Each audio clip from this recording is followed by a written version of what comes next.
Well, welcome everyone. We may have the occasional straggler still to come in, but we want to make the most use we can of the time available. So let's begin. It's a great privilege to be here with you in Perth. And before I begin the formal introductions of myself and our panel, can I acknowledge the traditional owners of the land, the Noongar people, and acknowledge also their elders past and present and future. And as I say, terrific for us to be here with you and see such a great crowd turning out on what would have to be said would be a day of Melbourne weather. Not sure if that was planned, but certainly felt very much at home. And we're tackling a topic tonight which is dear to the hearts of many of us at the university and obviously of critical importance to many people in the broader society, which is the role of innovation startups in a changing economy and how that connects to, if you like, the more traditional teaching and research interests of a university like ours. We'll come back to that in a moment. My name's Mark Considine. As you'll hear in a minute, everybody from the University of Melbourne here is called Mark. I'll be Mark 1 for the night, if you like. I'm the provost at the university. I took over that role in February after having been Dean of the Faculty of Arts for about 10 years. And I'm also here as acting Vice-Chancellor because our real Vice-Chancellor, Glyn Davis, was unable to join us but sends his apologies. He's in the last few weeks of his period as Vice-Chancellor. Glyn's been our leader for about 13 years and, as all of you who are alums will know, has presided over a very dynamic and change-driven period of time. So he's looking forward to a break and I'm sure a rest before his next big challenge, but he sends his best. And he'll be succeeded very shortly by a man called Duncan Maskell. And if you've been reading the university propaganda, you'll know that he's currently the second in command at Cambridge. It's a slight change of direction, certainly of disciplinary direction. Glyn, like myself, was a political scientist, and Duncan's a microbiologist with expertise in immunology, but has also been involved himself in startups and academic industry collaborations. So I'm sure when the wise people on the University Council chose him, they had some of those attributes in mind. Like Glyn, he's someone with a great deal of experience in university leadership and a very progressive and innovative view of where we ought to be facing into the future. In particular, he'll bring a strengthened resolve for the university in its international relationships. And one of the things that I guess Cambridge does very well is project what it does across the globe. And we'll be hoping to learn lots from Duncan about how to do that even better. And one thing both Vice-Chancellors, current and shortly to be, have talked about and will recognise is the important work of alumni.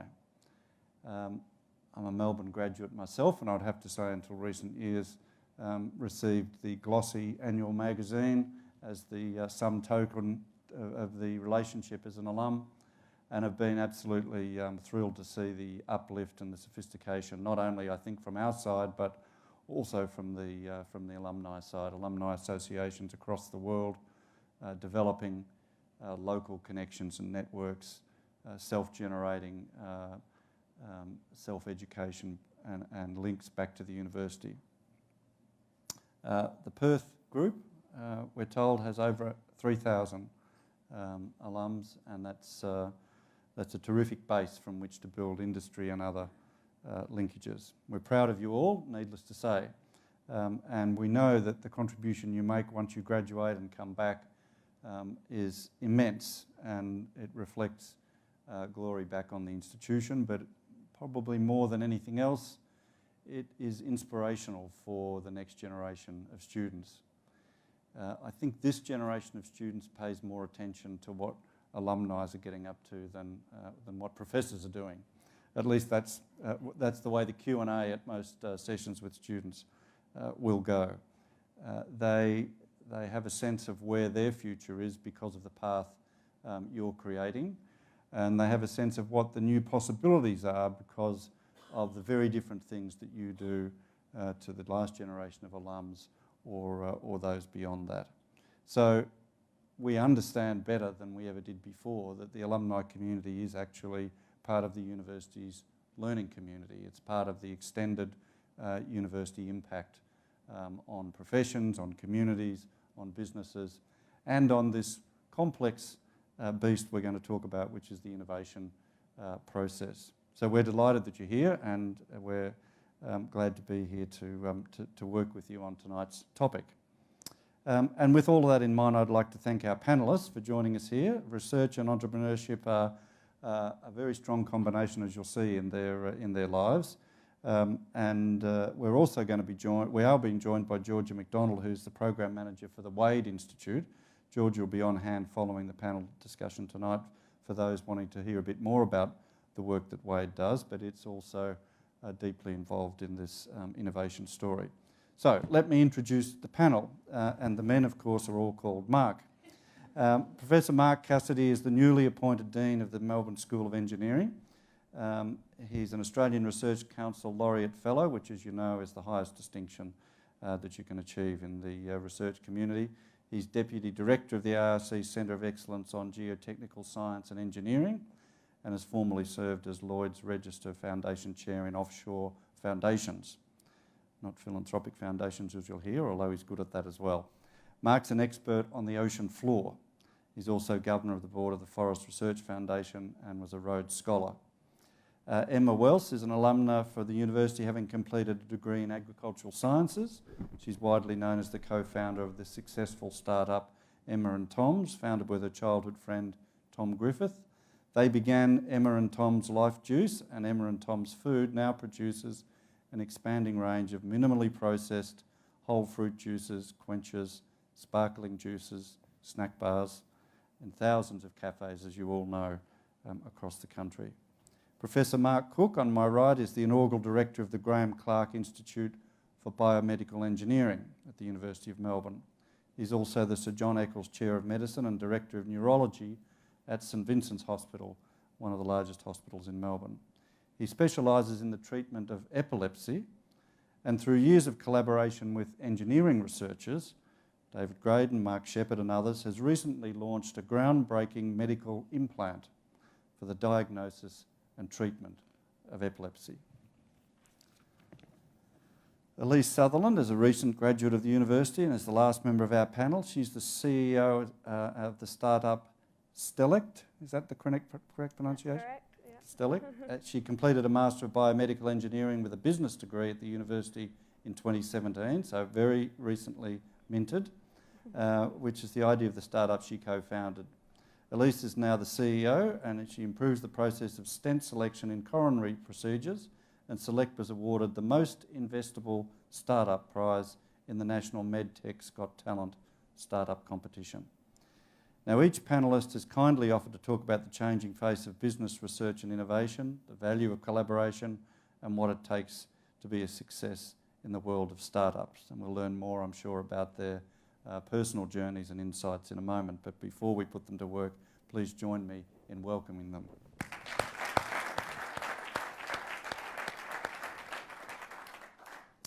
So you've helped frame the discussion with some questions, and I'm going to come to that. There probably won't be time for all of them, but we have a cunning plan to follow some of them up online via email, and I'll talk about that at the end. But just to get us warmed up, I've got a question for each of the panel, which was to get each of them to say a little bit about what compelled them down their journey towards the innovation path as they found it. And I'm going to start with Mark Cook. What got you started, Mark, and how did you move from a more traditional academic stance into this world of innovation? A few things. When I did my postdoc in the UK, my area was medical imaging primarily, but I was put to work with an electrical engineer who became my research assistant. And I suddenly understood what engineers could do. And I think until that point in my life, I hadn't really understood what they did. And when I came back, I got a job with an early form of a CRC run mainly by IBM, And I was also paired up with a very senior guy who had been IBM's chief researcher. So he led me to a lot of better understandings about what could be achieved. Later, I met Graham Clark, who showed me some of the technology that he had, and I appreciated quickly that we could use this for some work that we were interested to do in epilepsy. And that was 15 years ago, so it's taken a long time to actually get there. And along the way, lots of relationships have developed and, of course, very strong links with other engineers within the university, and really that's got us to where we are now. Wonderful. We'll come back to that, I'm sure. And how about you, Elise? What was the driver from your point of view? I don't think I ever really planned to be in the innovation space. I think I was doing my engineering degree and I thought, let's hack something together and see what we can make, and was more excited about the tech, and then realising, oh, there's a potential market here and this product could actually have some great value and have a great impact on the world, really was kind of how I got here. And then from there, you know, we entered some competitions to just kind of test out the idea and see, hey, is there some real validity behind it? And from that, after, you know, having such success, we kind of just naturally entered into the startup world, I guess. Yeah, it led you forward. Yeah. How about you, Mark? Well, I think being an engineer, as a child, I always thought being an engineer would be applying science and maths to an actual problem and getting something built. Yeah. And then I obviously became a disappointment to my family because I went into academia. And so I think I'm still keeping the dream alive. And so for me, it's really about producing knowledge that's the benefit of society. And the way I've been doing that as a civil engineer, looking at how to anchor, well, mainly oil and gas platforms. I've been here in Perth actually for 18 years before I moved to Melbourne, looking at the big changes in the oil and gas industry, but also now the renewable energy sector. How do we anchor wind farms, wave devices to the seabed? How do we do that economically? But I think underpinning all that is a sense that this is beneficial to the world and to society, and that itself, and why itself is applying science in an innovative way to help people. So. Great. Come back to that, I'm sure. Emma, you were right at the consumer end of this story. How did you get there? Yeah, so I was motivated by wanting to have a business. I had all sorts of reasons why I thought that was a good idea. And it's only now that I'm in business. I mean, when we started, we were going to just do whole fruit premium juices, and that was our plan. But now, 15 years later, I mean, we wouldn't survive if we weren't constantly innovating and becoming very good at doing that. So for me now, that's become, you know, the main driver of our business. Whereas when I started, I didn't sort of realise that at all and think it would be. We're going to follow that up in a minute, and I just wanted to let the audience know that while we've got some prepared questions, and I'm going to go to those now, in a few minutes I'm going to give you a chance to use one of the roving microphones and get you involved in helping me interrogate the panel. So give some thought to what it is you'd like to ask. One for both Emma and Elise, which is a question from Nathaniel Chesnick. What methodology do you use for narrowing down extremely broad ideas and aspirations into marketable ideas? That's a big question. I think for us it was really speaking to our customer and who was going to pay for our product, right, and understanding what their requirements were and does our product fit their needs. You know, is there a need for the device and would they use it if that was an option to them? But then, you know, looking at all the restraints. So in the health industry, obviously cost is a big thing. If it's too expensive, no one's going to buy it. And so I think trying to understand those restraints and then seeing if your product meets those. Otherwise, you've got to go back to the drawing board and start again. Yeah. Yeah, and we very much start with the market and who the consumer is. We get a lot of inspiration from, I guess, markets that are not our own. So we look at the US, we look at Europe, and see the sort of product trends. And we also look at maybe not the food market, but maybe the cosmetic market, and look for different industry, but to see get insight and inspiration for what we could be doing in our market, which is healthy drinks and snacks. So we look at the market and we get inspiration from as many different areas as we can, and then we come up with prototypes, concepts, cost them up, try and do focus groups and sort of go down that path of all the development. Terrific. don't think this is from left field, but it's a slightly different perspective to the marks. This is a question from Agi Gedjian. I hope I've not mispronounced that too badly. What's the value of a PhD in the future of startups and the future of work? Well, I mean, maybe I can take You that. start, yeah. Start that up. I was looking at the title and see the end of the job and the future of work, and sort of made me initially think of that, the sort of scary statistics that are being thrown around at the moment. 40% of all jobs that we know of now are going to be gone within 10 years, and all these various studies. And of course, the first people get blamed are the engineers for inventing all the autonomous systems and the robotics and the big data. But then we also seen as the saviours to that as well. That there'll be solutions out there. So I think it sort of exercises the mind to think of everyone at the university about what the future role and what education plays in keeping people prepared. Or if we look at people coming into universities age 17 or 18, are we preparing them for this future where we don't even know what these jobs will be? Right. And so I think when you look at it holistically, it's not just the PhD. That's one aspect of the education. I think at Melbourne we're still very committed to the Melbourne model, where in my field of engineering we're out there with a 5-year degree in a market where everyone does a 4-year degree. And so what's the value we're adding? Well, it's to add breadth as well as depth. So we're doing depth of a study, but also breadth of different areas in the arts or in languages or in economics as well as engineering. Because we feel that's better preparation for people. As you go into a world which is changing, you should be able to work with other people, understand other people. And I think, so for the PhD, I think it's changing in a sense that it used to be a real depth. One subject, you get this great, I was told when I started my PhD, it's a wave I'll ride for the rest of my life, and so choose wisely which wave you take. But it was also a chance to do one problem for 3 years, and no one will ever give you that chance again.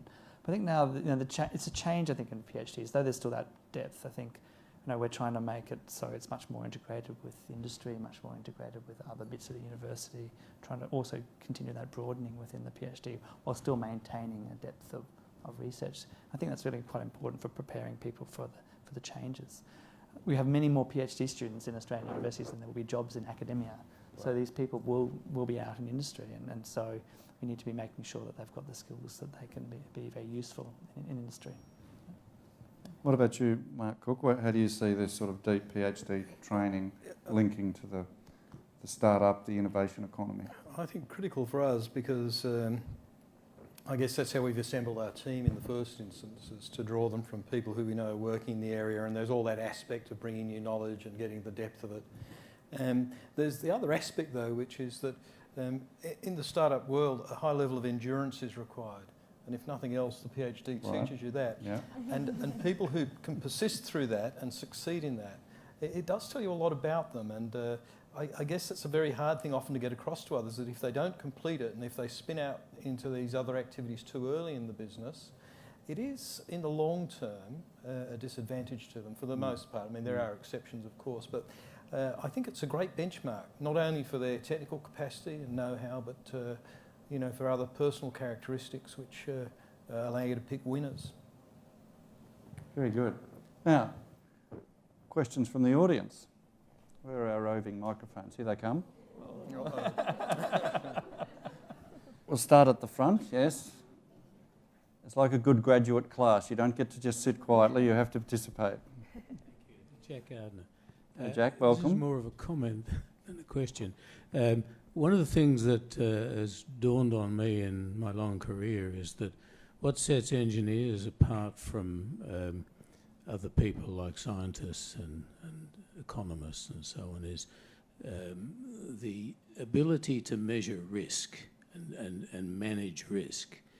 And if you're going to do a startup, say with a high risk of a disruptive technology, for example, which I'm attempting at the moment, by the way, you need to balance off capital and risk, and you can't do it if people won't fund it and so on. So the question for me would be, those people who've had that further study in doing their PhDs, would they, and I think the answer is probably yes, would they be better at measuring the risk-reward in inventing anything? A comment wrapped in a question, I suspect. Let's leave that one hanging, Jack. Thank you. A couple more at the front, yes? If you have a particular person you'd like to zero in on, feel free. Otherwise, I'll farm the questions around.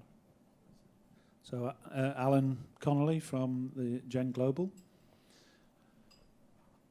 I'm more interested in knowing about why we don't work backward from the problem to the solution when we're thinking about startups. You want to say a little bit more about what you mean by that? Well, starting at, Emma. Emma mentioned about that she just wanted to start a business. Mm-hmm. And sometimes that's fine, but again, this gentleman's saying, where's the risk and reward evaluation in that? Most successful businesses start off with a purpose, and I'm sure you've had many challenges on your journey. That if that sense of purpose wasn't there, that it'd be quite easy to give up.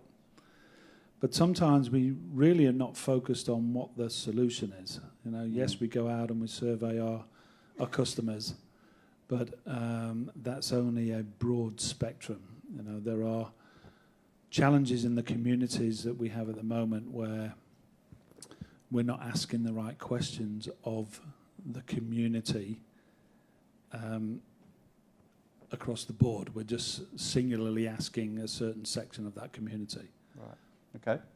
Let me see if I can get the panel into this. How much of a leap in the dark is it, and how careful is the risk and reward when you start out, Emma? Well, no, I definitely agree that any successful business is solving a problem. I do think often you can ask the customer, what the problem is, and they won't tell you the answer. So I think sometimes the entrepreneurial piece is to actually make that leap and take that risk that, are you right or not? So, yeah, that's my answer to that, I guess. Mm-hmm. How about you, Elise? I think when we started, we were really focusing on what the need was and the problem, and understanding for us the need of the clinicians and what they felt was a problem as well. Because obviously as an engineer, I saw things very technical and black and white sort of things, but obviously there's things that I don't understand that I needed to learn about. But then we had to take that leap from going, okay, this is a need, our clinicians agree that there's a problem here, to then coming up with a product. Our clinicians weren't able to help us with that. And it wasn't until we then now bring back different prototypes and different products to them to get kind of their understanding of, would you use this? Is this something that is going to fit into your current procedures? And getting that sort of thing. So I think, we still had to take the leap and the risk. We still have to support ourselves with the understanding of different people around us. And Mark Cook, your example feels as though it was very oriented to a known problem, but a bit of a leap in the dark to see if you could solve it in a new way. That's right. So we had a problem. We were interested to predict seizures, and we didn't have a way to do that easily. And so we embarked on a couple of ways which didn't work, and then we were fortunate enough to meet a company that had a very complex way of starting to do it, which worked, but it was too expensive and too invasive to do. So we had to devise a less invasive way to achieve the same end, which we were able to do ultimately. But we had a very well-defined problem. We had no solution. And in fact, before we met our collaborators, we decided that it wasn't in fact possible to sort this out, as whilst it was technically possible to predict seizures, it wasn't feasible in the real world simply because you could never collect the data that was required, because we needed an enormous amount of data, and the only way of getting it was continuously monitoring brain activity. There was no way to do that. But then by chance something came along that at least showed us how it could be done, and although it didn't work in the long run, it gave us a bit of a leg up and let us get to the next stage. How about you, Mark? Every problem's interesting to an engineer. How do you decide which are the ones that are going to actually be valuable to somebody at the end? Well, it's interesting because a lot of the problems that I've worked on has sort of been it's been the other way around. It's a known problem. You need to build something in deeper water or safer or to have a bigger storm. So it's sort of it is problem driven, and that the problem is known. What maybe we're not doing well with that is that then we drive solutions that we know at it and just try to make them better in an incremental way rather than looking at what could really disrupt that whole chain. And so maybe that way of thinking is sort of the antithesis of entrepreneurship or innovation, because it's you're thinking it more as just problem based. If I can just comment on the risk in engineering, just to indulge the engineers in the audience, because I can really relate to the sense that engineering feels like you're very good at risk, and we're teaching people how to assess risk. But what I think we do very badly is understanding that people don't understand, or we don't communicate that risk very well and within our profession, and so there's a need to look more at the innovation space or in other professions, in the arts and others, about how we explain risk to societies. I mean, we nearly lost another Prime Minister today, but on climate change and risk, and that whole problem is describing from science and from engineering how risk to people, and I think societies don't do that very well, even though components like us engineers think we talk a common language over it, but no one else does. Very good. All right, back to the general questions for a moment or two. Here's one from Sandra Emanuel. What are some of the emerging industries or key industries that we should be focusing on in terms of future job or startup opportunities? And the background question to this that I didn't read was about Airbnb, disruption, first movers, this rather cataclysmic model of all things innovation. What do each of you think are the insofar as there is an ability to predict this, the emerging areas where new things are likely to occur? Nobody will hold you to this in a future. I don't think it's easy to predict, obviously, these great disruptors, but I don't know that it's all driven by them. I mean, Right. Obviously, the way these things are able to develop, because this massive infrastructure is developed that they can exploit. So I think, on the one hand, there's a bit of an attitude that there's a lot of chance involved and a bit of luck with hitting on something like an Airbnb, which to some extent is obviously true. But so much more is needed to allow people to make that happen, and many more people will have other, even better ideas that come along that exploit further what they've developed. So I don't think we can look at it just as one of those things. Yeah, a lottery. Indeed. Louise, how do you think the future path looks in terms of industries that might become fertile places for innovation? I mean, obviously we're in the health sector, and obviously with the ageing population, the rise of disease, Right. that has a whole lot of possibilities there, and that's kind of why we started in the health sector and were interested in that. Was we felt like there was a reason we could exploit, and obviously lots of the governments globally are looking to address this ageing population problem, and what technology can we create to help improve this? Yeah. Still plenty more to do there. Yeah, a lot more work. Ed, can I just add to that, Mark? We have a good example is one part of our business generates a lot of data, and we had no way to handle that data. And we realised quickly that if we had these devices in people spitting out terabytes of data a month, that half the world's population was going to be spending the rest of their time analysing the other half's data. And so we had to start another business to manage that, so we started a machine learning business. Now, we've got quite a successful machine learning business now running just analysing clinical data, which we did as a side product. But we're just about to go from 26 to 36 employees in that over the course of a couple of years. Right. So you just can't imagine where these things are going to lead you. And the opportunity develops simply because of another opportunity, and yet is now a standalone.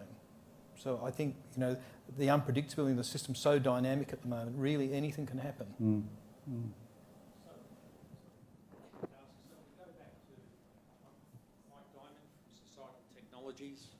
Hi, Mike. On my own here in Perth.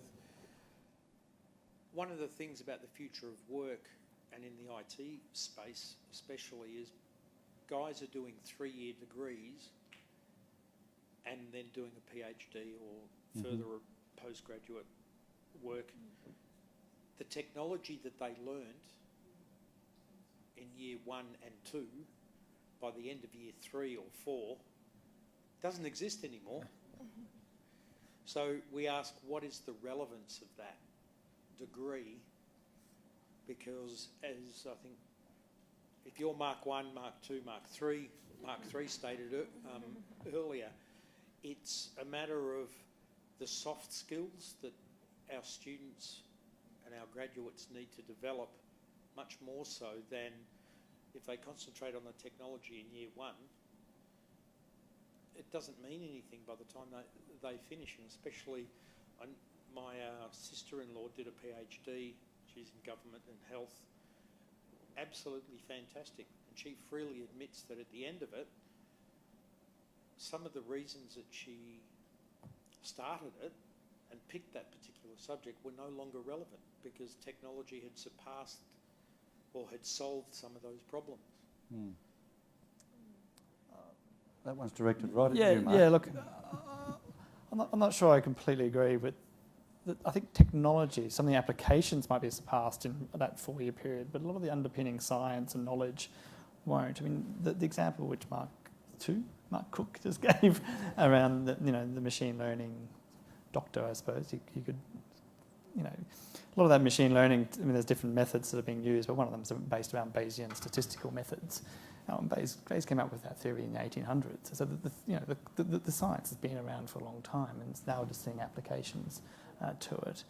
And I think if you think about some of these big problems, for instance, maybe taking that one as, I went to the doctor this afternoon, with checking on my cholesterol. So that process was 6 months ago. I went to the doctor and got go get your cholesterol test. I go to another doctor who gets a blood test. It goes to another doctor who does the sampling, and then it goes back to my first doctor, and I go to Melbourne for 2 months, then come back and get my, and then explain the results. Well, that's probably all going to go out the window with a simple sensor that's going to just prick you and give you an artificial intelligence knowledge about my age and weight, and I'll talk to this computer.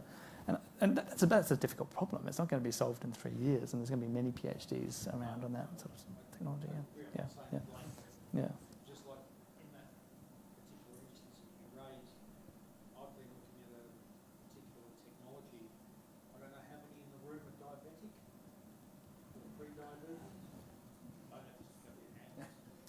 And if you have to prick your finger every day and check your blood, your finger starts to get sore.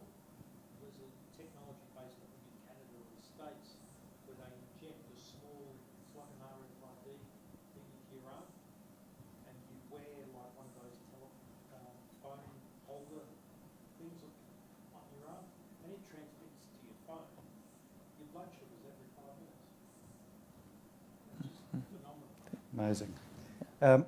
So we're into the world of learning and learning how to learn, and the role of a curriculum that enables you not only to have the content today, but the ability to self-adjust and move to a very rapidly changing future. Thanks for pulling that into our vision, Mike. Can I come back to the where are the opportunities or the next, because we didn't get to Emma, and there's a nice health segue between both your businesses. The obvious one, yeah. What do you think, Emma, are going to be the big breakout things in the future, or are we now in a incrementally expanding world of health products?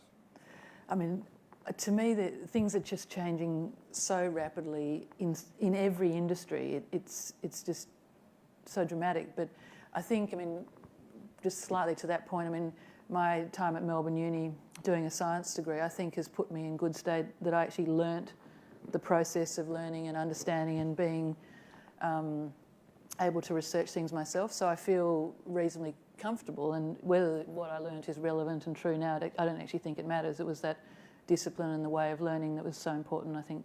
And the fact that I learnt a bit of microbiology has been very helpful to me. In terms of, certainly in agriculture, I think the interesting thing in agriculture is we've had 150 years of industrialisation of agriculture, and how that's going to change as we potentially unravel some of that and move to better quality, lesser volume, and my own personal hobby horse is that we should all eat less but have better quality. And I think if we had better farming systems but that's going to be really, really difficult to develop those, and the economics of it is going to be really challenging. So I think there's going to be some really interesting businesses processes that are developed. I think, I mean, I see factories, and the automation in factories is dramatic, and you know, the juice factories that we're using to bottle juices are using much less people now because they've put in a palletiser. So there's definitely jobs going away. But you think back to the Roman times when they had slaves, maybe the robots will be our slaves and we'll just work less. So then, of course, we'll need more, you know, what are we going to do? We want education, we want to be inspired, we're going to have more quiet time. People are going to be older, there needs to be much more services for older people. So it's never ending. I mean, and I'm only talking about the bits that I'm sort of involved in. So I think, I mean, to me, we, as an entrepreneur and as an individual, I'm always trying to learn, to read a lot, and to try and stay a bit abreast of things, and thinking, talking to people, meeting people, participating. Great. Back to the audience. I've got a couple more in reserve. Okay. We've had a little bit of a gender maldistribution, so let's go to, yes, the woman in the black jacket there, please. If you could tell us your name, that would be good. Anna Parkin. Hi, Anna. Hello.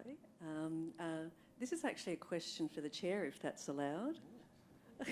I'm not sure. Give it a try, Anna. Interesting, but not surprising that all our panel members have either a science or engineering background. Yep. And a lot of the public discourse is about how STEM should get involved in innovation, the innovation agenda. Now, you've got an arts and humanities background, Right. Mark. Do they not have a place in innovation? Absolutely, they do.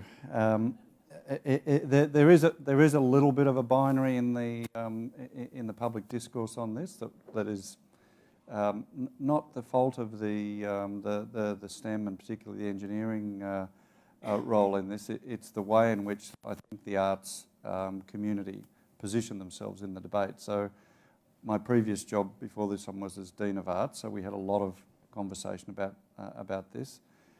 There's a huge amount of evidence to show that arts graduates end up in, first of all, in self-employment, then in small business, and a number of them in innovation startups of various kinds.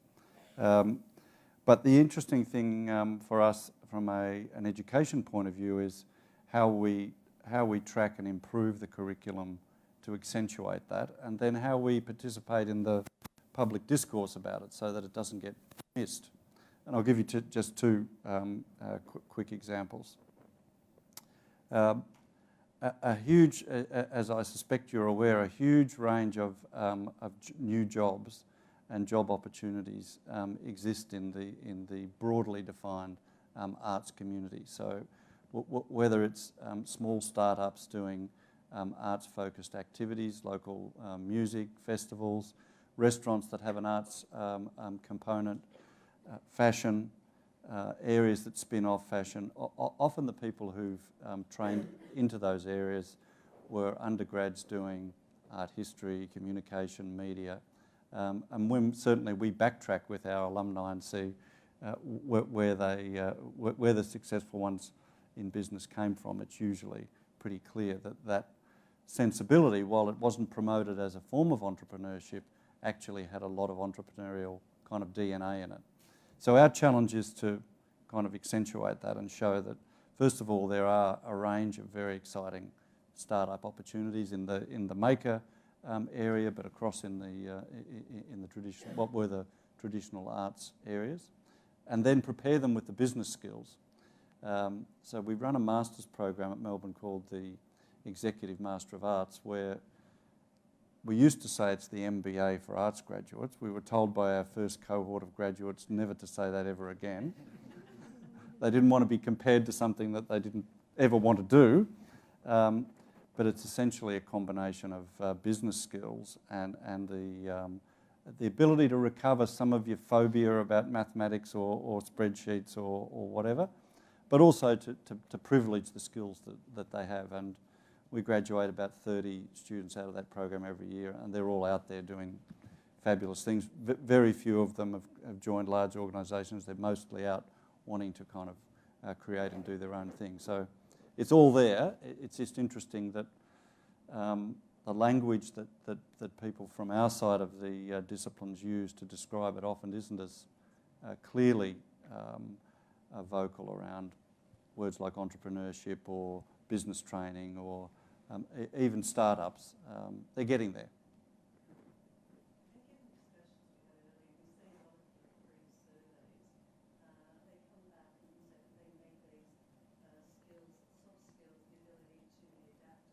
Right. To communicate better, to have empathy. Now, they're things that humanities and the Right. arts can teach, and so they would be a great supplement Right. to the other disciplines. Indeed.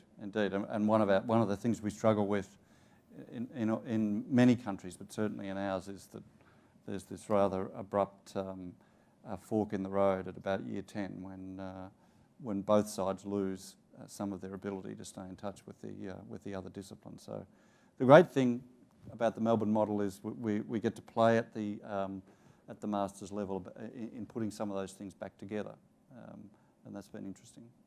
The university's also engaging more in their graduates through their whole life and coming back onto campus. And so, this concept, you do a 4 years or you do a 4 years plus a PhD and that's it. Right. And you've got all the training you need. It's not really relevant to a modern world. No. And so there's a lot of thought going into how do we engage in people to develop these skills over a period of time. And other opportunities that are arising too in medical devices particularly, there's a huge role for the ethicists and the philosophers and the ethics part of it has become enormous. And we haven't really even begun to tap into that yet, I don't think. So there'll be even bigger roles, I think, for those people down the track. And, of course, the design fraternity. Exactly. Yeah. No, it's all right, Anna. I think we're now getting people jumping in on your point. So let's see, Joe. Yeah. I'd just like to add a little bit of weight to that, what Anna was talking about, in terms of the end of the job and the future of work. Those soft skills, that design mindset, that computational load, that we want our people to have that sense of social intelligence, of being able to collaborate well. Those sort of soft skills are really huge. But the thing that gets me is that we're all sitting here talking about entrepreneurs and startups, etc. And there's been some awesome comments shared about this, but it's, we say in our business, we're in brand, Right. brand consultants, and we say, it doesn't matter what business you're in, you're now a marketing business. It doesn't matter what industry you're in, you're a marketing business. Mm-hmm. So in terms of the arts, your Indeed. thing, it's huge. So, and we marketers, in some ways, we almost act as translators from this incredibly, we do in our world, from the incredibly complex technical world, and people like yourselves come to us to say, we've got this device, we've got this X, Y, Z. Can you help us make it make sense to the world and plug us in? And that's what marketers do, good branding. Indeed. Thank you for that comment. We've got time for a couple more quick questions. Yes, down at the front and then right in front of me here, please. Really good questions that you asked before was, what's the future and where is the big load of work going to be?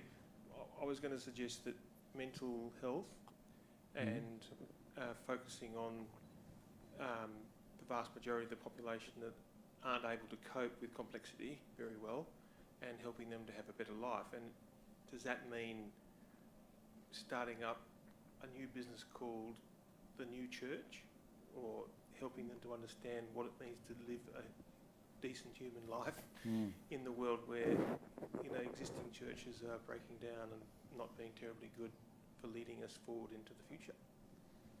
Great comment. We have a small project running at the moment at the university trying to figure out how to help our students with increasing levels of mental health challenge. That's partly about the world they live in and the decline of some of the institutions that used to provide an anchor point. It's partly about the scale on which big universities now operate and the complexity of curriculum and other things. There's all sorts of things leading in. In the past, we would have relied on traditional institutions to try and help solve those things, and I think you're right. In the new economy, there are going to be opportunities and a need for start-up thinking about how you actually solve these problems locally, what kind of resources you use. And I think big institutions like universities are going to be looking for that kind of intelligence from a variety of what we would now call start-up or innovation sectors. because there aren't any patent cures. That's about really adaptive, localised, smart thinking about. Exactly. So there's a market. Please, you were wanting to come in. Tell us your name. I'm Ravi. I'm an engineer. And I'm doing my MBA at Melbourne. Wonderful. I want to become an entrepreneur, do some startup, and being an engineer and mathematician. Everywhere I go, I see problems. I see problem almost everywhere. We just had a boy recently, 2 weeks back. So I visited hospitals so many times. Yes. And I see problem even there. So, I get lots of ideas, and I jot them down almost like every morning. But the problem is now, the reason and sometimes I explain to people who ask, why you're doing MBA if you want to become an entrepreneur? I say, I want to kill the engineer inside me. So seems a little harsh, but but I overthink almost everything, and general public doesn't think the same way. right. No offense or anything, but the way I do or any engineer does, and that's where it's kind of stops me from risk taking into going into startup or entrepreneurship, because I overthink the ideas and I don't know which one to pick and where to go for it. And I think that's where I would like the panelists to Some comments from the panel. Yes. Share, We touched on this. Thank you. We touched on this a little bit before. Let's go around and get their views. Yes. Of the many things that might occur to you to work on that are worthwhile. And apart from writing them all down, how do we begin to filter? Elise, you must have lots of these. Yeah. As we were discussing future, I know future. Future is in garbage. Right. It's literally in the garbage, whether it's a digital garbage or it's a wastewater treatment or whatever you call it. And it is there. I know the future. I know the problem. And probably I'm on the verge of finding the solution, but again. I think you're talking more about how do you start. Yes. And to me, the hardest thing is to start. And I had this, what I thought was a cunning plan as well. I went to university. I thought I'd work for multinational corporations and get lots of experience. And I did an MBA as well. And then I got more experience and I worked as a strategy consultant. And at some point, you just have to start. And so I've started 3 different businesses. 2, I was actually invited to start a business with someone else. So Tom approached me and said, would you like to start a juice business? I started a business in the UK prior to that with 2 guys I'd been at business school with, and one of them approached me to start the business. So, and then another business I actually had my own idea. I had an idea and I thought it was a great idea, and I just started. So for me, I don't think there is a perfect idea. I think for me it's always just been, it's an idea, I think it's a good idea, and I'll start following down that path. And with the juice business, Tom suggested the idea to me. I thought, okay, and I was actually working on my other business, which was something else. And so I thought, I like the idea of the juice business better. And so I started working on that with Tom. And over the course of the year, we basically got to a position where we had our product, we were ready to launch, and we launched. So it was just a matter of following the path. And would you describe the first 2, Emma, as failures or just first attempts? Well, the first one was a business in the UK, which was actually the same business product as A-Connects, which is a $1 billion business in Australia now. So clearly mine was a failure. We raised £2.5 million from a group of industrial investors on a PowerPoint. There was 5 of us that started it from business school together. We had 30 employees within 6 months. We had an office in London, Paris, and Munich. And we were spending money gaily and thinking we were going to get more money coming in, and we had no revenue. So in the end, we sold the business after 18 months. It was actually, from my personal point of view, it was a good experience. I got a good salary the whole way through. But as a business, it wasn't a great success. Yeah. And then the other one, it sort of worked okay, but I dumped it. Right. Okay. Good. Couple more, and then we'll be running out of time. So right up the back there, on my right. Yep. Oh, turn just here, the lady right next to you. Yeah. Okay. Hi, my name's Jeanette Roberts. I'm an accidental entrepreneur. I started up on my own 4 and a bit years ago, and the reason I wanted to come into the conversation now was a couple of things. The one, you've just got to do it. I was working for a Norwegian company, and they pulled out of Australia, and I had a big package. And I couldn't be bothered going job hunting. I almost talked myself out of it. I really almost talked myself out of it. I saw a lot of people who tried and failed, and I kept doing this kind of self-doubt thing of why should I succeed if they're not? And you've just got to do it. And I learned a whole heap of lessons. One is just simply the value of persistence, the value of working at it. You know, you get up every day and working at it. And as I say, it's been 4 and a bit years. I guess it will last. I'll believe it a bit more when I get to 5 years. But and there's also the thing, you never quite believe it. You just get up every day at work and do it, and eventually it starts to work. But you can never quite sit back and say, hey, I've made it now. But yeah, you just got to start. I agree. Thank you. It's a great comment. I've got actually 2 things to add to that which might be hopefully useful. I've always had this idea of a plan Z, and a plan Z is like, if everything goes to total hell in a handbasket, what will I do? And when I left uni, my plan Z was, well, I'll go on the dole in Byron Bay. In Australia, we're very, very lucky. I mean, if that's the worst that you can and happen, thousands of others, Emma. you know, that's the worst that can happen. Right. So that was useful. And then the other thing is, you know, I had all this experience. I'd worked for other companies. I'd done an MBA. The only real experience that's been useful for me in running a business is running a business.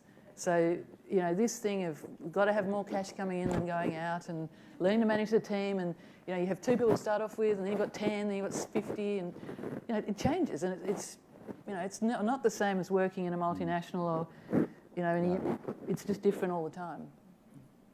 Terrific. All right, we've got time for, if they're quick, we've got time for 2, otherwise 1. Let's try it. Then I'm going to ask the panel to give us their best thoughts gleaned from all of this. Hi, my name is Nick. My question's for Emma.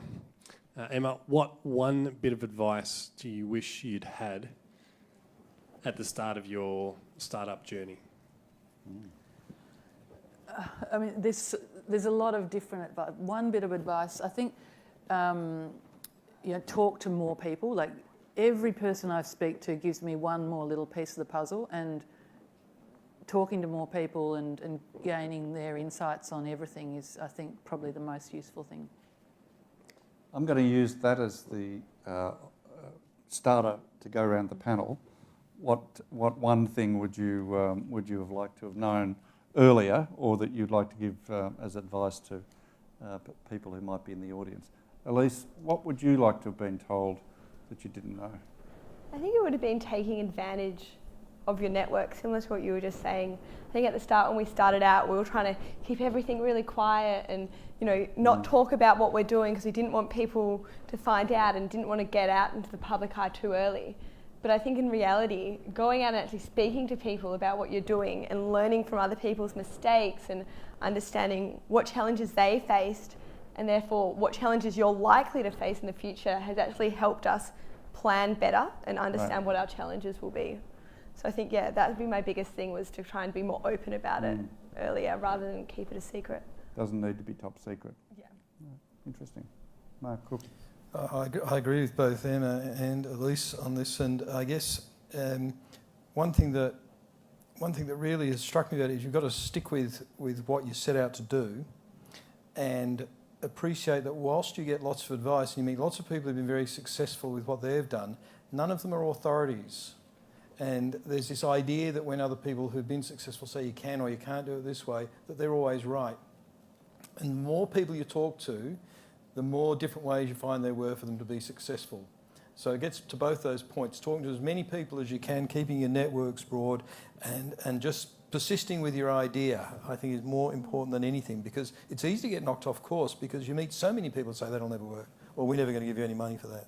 Yeah, I think that's something we've faced along the way, as people go, oh, I don't think that it will work, or, you know, and you just got to keep going, keep trying to prove them wrong. And if you know what you're doing and you're confident with it, then, you know, you'll end up being correct in the long run, hopefully. Yeah, sticking at it. Good. What do you think, Mark? I think looking back is maybe bringing a bit of that entrepreneurial culture to research, and that sort of fail quick and learn from it. I think when I started off, you always think of these big problems. That takes a 5-year program, you sort of settle out. And the concept that's coming through the entrepreneurial world, which is now feeding into university research, is just do a quick trial and see, and if it fails, you just learn from it and you move on to the next one. And I think that's, that's if I could had that 20 years ago, it might have helped a few wrong turns. So. Well, it seems to be working out pretty well. Never mind that, Mark, but a good insight from a university perspective. Look, there's obviously lots more we could cover, and I can see people wanting to jump into the conversation and make comments and ask questions. So you'll have to save some of that for the discussions afterwards. We didn't get to all of the questions that had been prepared, so we're going to see how many of those we can cover through the website, and we'll email you about that. We're also going to email you a little survey so you can give us feedback on what we did tonight, but also other things that you'd appreciate or think are worth doing in the alumni network. If you want to find out more about the alumni program, if you're not currently connected, or about the Wade Institute, talk to us in the foyer afterwards. We'd love to make sure you're connected to both those things, and that you're here next time we come, or that we're there for you when you come to Melbourne. It's been tremendous discussion, and would you please join me in thanking our great panel.